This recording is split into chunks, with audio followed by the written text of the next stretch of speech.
Welcome to PanLab Podcast. I'm Akansha and I'm a psychologist and an independent researcher in the field of affective neuroscience. आज के इस podcast में हम discuss करेंगे Karl Rogers and उनके ideas, उनके insights about psychology and जो उनका स्कूल ऑफ थॉट था या जिस तरह से वो प्रैक्टिस किया करते थे एंड जो चीज़ें उन्होंने एजुकेट की हम लोगों को, जो नॉलेज उन्होंने अपनी एक्सपीरियंसेस से उनका जो लोगों के साथ में एक्सपीरियंस था, उनको ट्रीट करने का एक्सपीरियंस था, उसे शेयर करके the things that he extracted out of that. Karl Rogers ने अपनी फिलॉसफी साइकी के पॉइंट ऑफ व्यू से स्टार्ट नहीं की।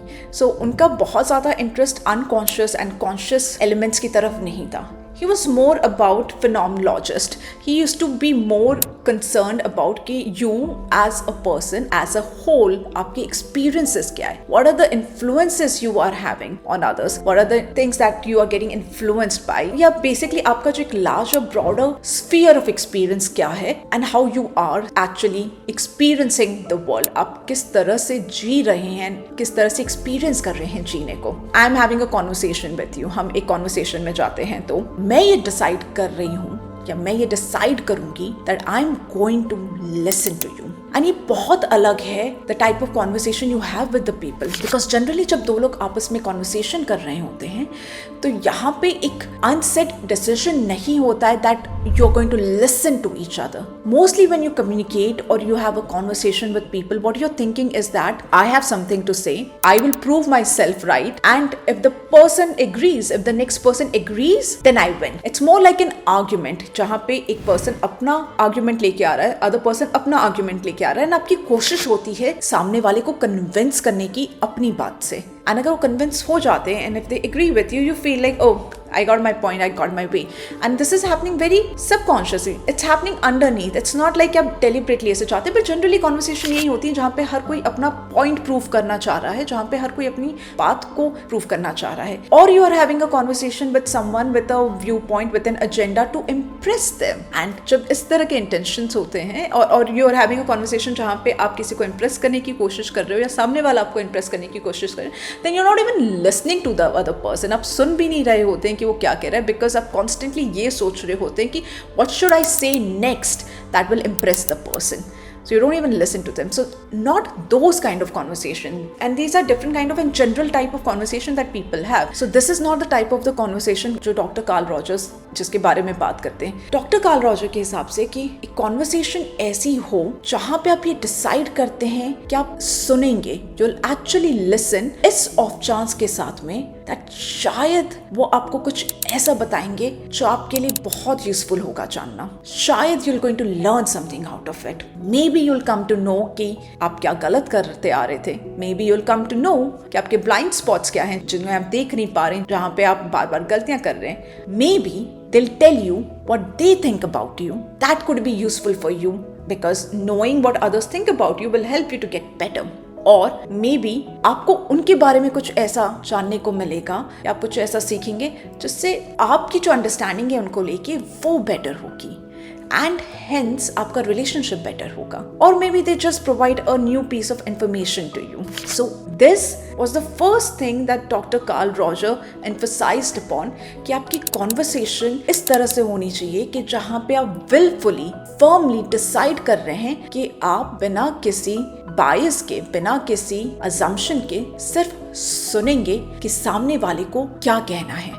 Why do we talk about this in a therapeutic concern? Therapeutic concern में इसलिए बात की जाती है बिकॉज अगर आप किसी के साथ में रह रहे हैं जिसके साथ में आपको एक लॉन्ग टर्म पीस, एक लॉन्ग टर्म रिलेशनशिप स्टैब्लिश करना है, मेंटेन करना है, your parents, your children, your sibling, your partner, your in-laws, then or your friends, then it becomes very important कि आपकी conversation इस intention, इस agenda के साथ नहीं हो कि you have to win the argument. Because just imagine अगर आप किसी के साथ में रह रहे हो, आपके partner, your spouse, you're living with them, and every time you have a conversation, your conversation mostly like कि आपको बस अपनी बात मनवानी है या अपने व्यू पॉइंट को प्रूव करना है. You are not concerned about what they are thinking or how they see the world, because जो information, जो knowledge वो दुनिया से पुल कर रहे हैं, it's completely different from the information that you pull out from the world. And if you just want to prove your point all the time, then that relation is going to be better because like, and आप अगर वो argument जीत भी जाते हैं, then just imagine living with a person जो argument हार गया हो. It's not a happy living. And इस तरह की जो relationships हैं ये बहुत ही sensitive है, and long term relationships के केस जिसमें आप कॉन्वर्सेशंस विनिंग एन आर्ग्यूमेंट के पॉइंट ऑफ व्यू से नहीं कर सकते। And if you are doing that then that's something you are doing completely wrong.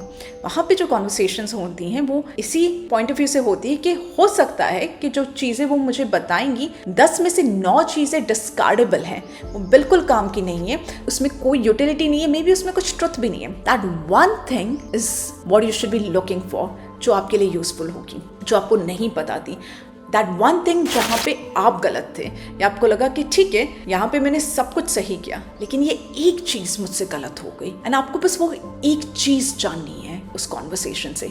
So for him it's like you come to me because आपको better होना है, and हो सकता है आपको ये पता भी नहीं है कि what better means, neither do I, but the like minimum condition therapy में जाने के लिए समथिंग्स रॉन्ग, आप विलिंगली बात करना चाहते हैं उसके बारे में truthfully, and you want things to get better. That is the essence of the therapy, और दैट बिना इस प्रिपोजिशन के, बिना इस विलिंगनेस के, the real therapeutic relationship does not take off the ground, it doesn't happen. Now, आप ये पूछ सकते हैं कि एक real therapeutic relationship क्या है?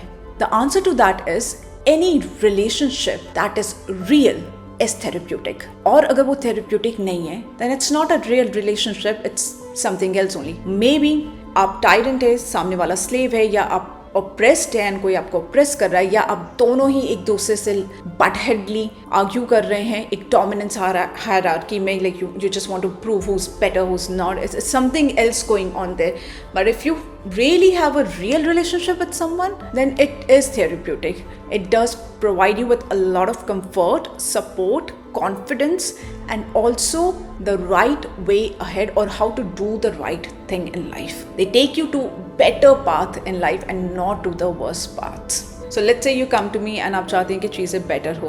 Now ये तब तक नहीं हो सकती। अगेन कार्ल यूंग का यह आइडिया यहाँ पे आता है, and I am not talking about the Rogers. Carl Jung का आइडिया जिसे हमने अपने प्रीवियस पॉडकास्ट में डिस्कस किया था कि for me to be of any help it's important कि मैं अपने साइकोलॉजिकल इंटीग्रेशन में एक बेटर प्लेस पे हूँ। My emotions and my thoughts are well integrated.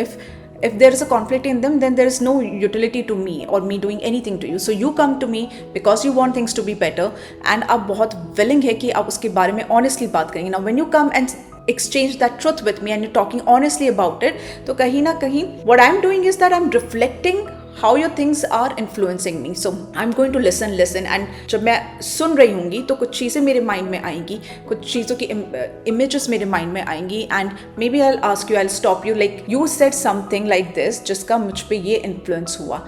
Can you tell me what it is? Can you elaborate? Or what is that? Or you said something, it shocked me. You said something else earlier. You're saying this now. This is how I think about it.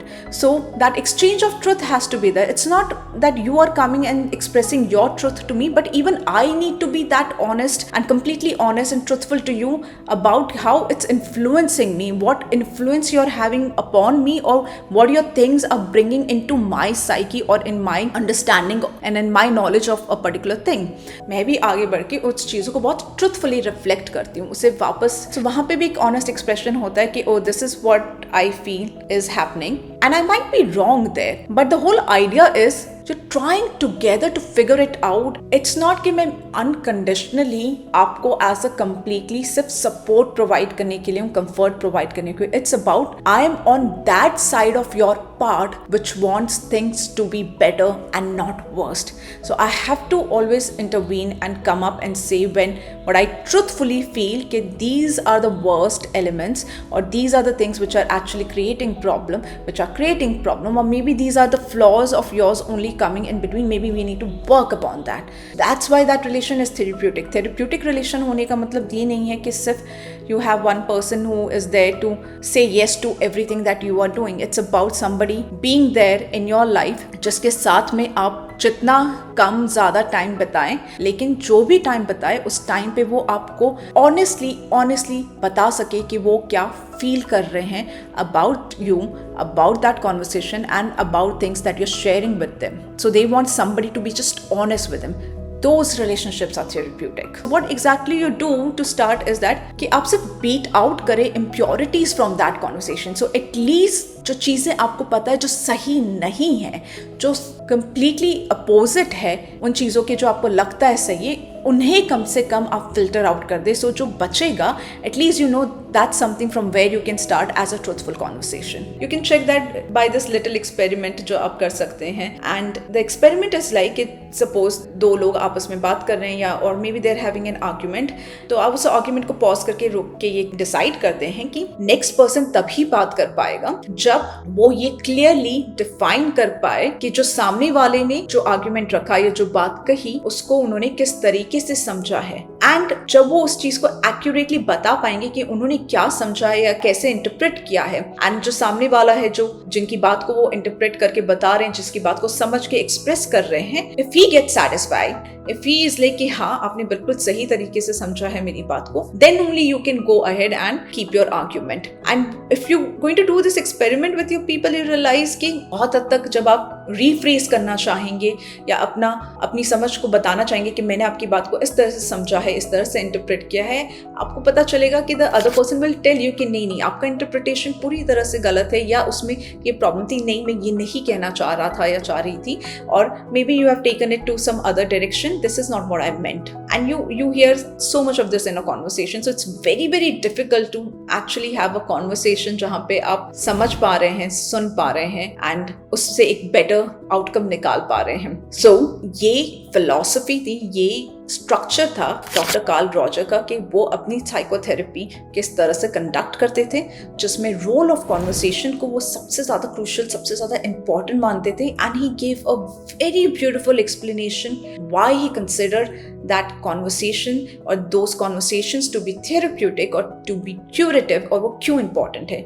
So these might be very little and small things that you feel कि conversation ही तो है, आज अगर अच्छे से बात नहीं हुई कल कर लेंगे, कल नहीं हुई परसों कर लेंगे, और बिगड़ भी गई तो क्या हो गया, बात करके सही कर लेंगे। It's not that easy, and you need to have the right intention and right agenda to strike a good conversation. And अगर आप इस तरह की conversation लोगों से कर पाते हैं या उनके लिए वो बन पाते हैं person जो उनकी बात को सुन रहा है, या so trust me आपका psychological health इतना अच्छा होगा कि आपको कहीं बाहर जाने की जरूरत नहीं पड़ेगी, आपको किसी और से इन चीजों के बारे में बात करने की जरूरत नहीं पड़ेगी। So thank you so much for listening to PanLab podcast.